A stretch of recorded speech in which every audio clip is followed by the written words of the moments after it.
what's wrong with you? This chick doesn't even know who we are. She's gonna like think we're crazy. So, Crystal, knowing a bit of your history, obviously, what was it like, and kind of what was your thought process when you found out who your biological father was, and how you wanted to approach that?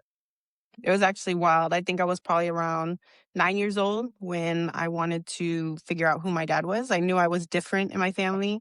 I had Asian eyes. I was dark skin complected, and I tanned really, really dark, and all my siblings did not.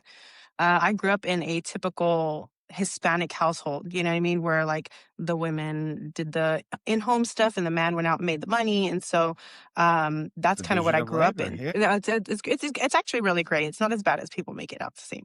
But yeah, I always knew I was different. I was like kind of like the black sheep of the family, things like that. And so I asked my mom, probably like around when I was 9 years old, why was I so different? And she was like, don't worry about it. It was back in the 80s. We were all wild. And I was like, I don't know the 80s, but okay. And then so a few years back, I had ended up getting gifted a 23andMe DNA test. And at this point, I wasn't so much concerned about finding my biological father. I just wanted to know my heritage because, about like health issues and things like that, because my kids were asking me about it. I have 5 children.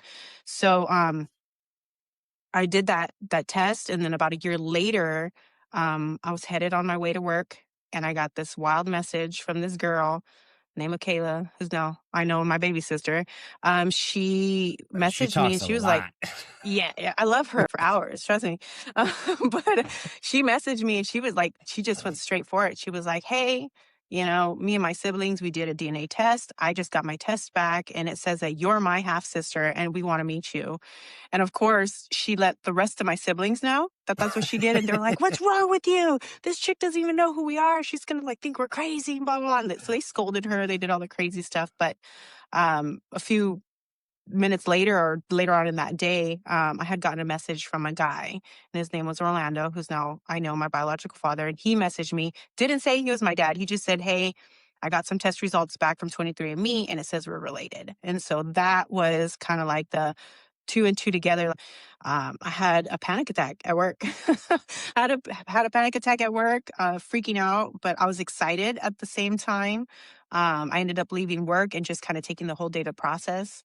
I scheduled a phone call with them. It was a little awkward at first. Michaela made it easier because she's very easy to talk to and she's very talkative. She did make it very easy for that, but I could tell she was like, I'm so sorry if I bombarded you. I was like, you did. But it was like a good, like, I wanted it. I needed it.